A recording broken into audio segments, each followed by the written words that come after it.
नमस्कार.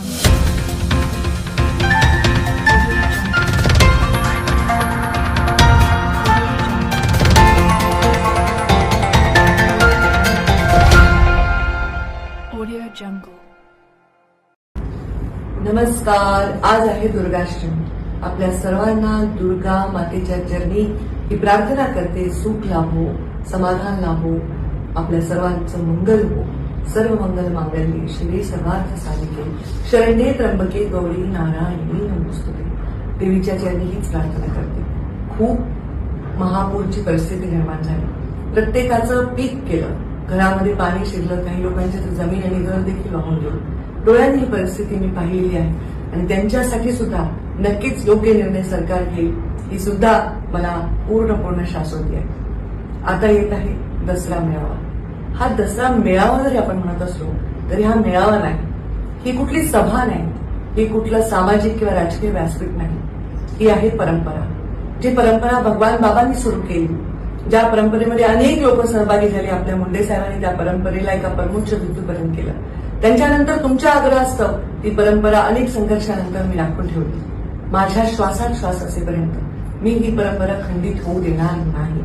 मी भगवान बाबांच्या दर्शनाला येत आहे सावरगाव भक्तीगड इथे आणि भगवान भक्तीगडावर भगवान बाबांच्या चरणी त्यांची पूजा करण्यासाठी, त्यांच्या चरणी त्यांचे आशीर्वाद घेण्यासाठी दसऱ्याला हे सीमोल्लंघन, ही परंपरा मी खंडित होऊ देणार नाही. मला माहिती आहे पुराचं पाणी गावात शिरलंय, तुमच्या अडचणी आहेत. ज्यांच्या अडचणी आहेत त्यांनी काही करावं अशी माझी अपेक्षा नाही, पण मी मात्र ही परंपरा खंडित होऊ देणार नाही. याच्यामध्ये माझा स्वार्थ आहे. तुम्ही म्हणता ताई तुमच्या भाषणाने आम्हाला ऊर्जा मिळते, तर तुमच्या दर्शनाने मला ऊर्जा मिळते. तिथे केवळ भगवान बाबांचं दर्शन मला मिळत नाही, तुमच्या विराट रूपाचं दर्शन मिळतं, तुमच्या सगळ्यांचे आशीर्वाद मिळतात आणि वर्षभर संघर्ष करण्याची ऊर्जा मला मिळते. त्यामुळे मी ही परंपरा खंडित होऊ देणार नाही. कोणी मला म्हणालं की हा दसरा मेळावा तुम्ही साधेपणाने करणार का? मला तर हसू आलं. मी म्हटलं ह्याच्यात काय साधेपणा अजून असणार आहे? जमिनीवर बसायला काही अंतरलेलं नसतं तरी लोक मातीत बसतात. वरती आकाशातून ऊन येऊ, पाऊस येऊ, काहीही कुठलंही शेड लावलेलं नसतं तरी लोक तिथं बसतात. आम्ही त्यांना खायला प्यायला काही देत नाही, घरच्या दशमा बांधून लोक घरातली पुरणपोळी सोडून येतात. याच्यापेक्षा काय रे साधेपणा? गरिबांचा, साध्या माणसांचा, अठरा पगड जाती जमातीच्या लोकांचा हा ऊर्जा घेण्याचा असा एक संगम आहे. हा सीमोल्लंघनाचा परंपरा आहे. यापेक्षा साधं असं काय असणार? पण तरीही पुराचं पाणी गेल्यामुळे ज्यांच्या घरामध्ये चूल पेटू शकत नाही किंवा ज्यांना पुरणपोळी दसऱ्याला खाता येणार नाही, त्यांच्यासाठी आपण छोटंसं काही करू शकतो.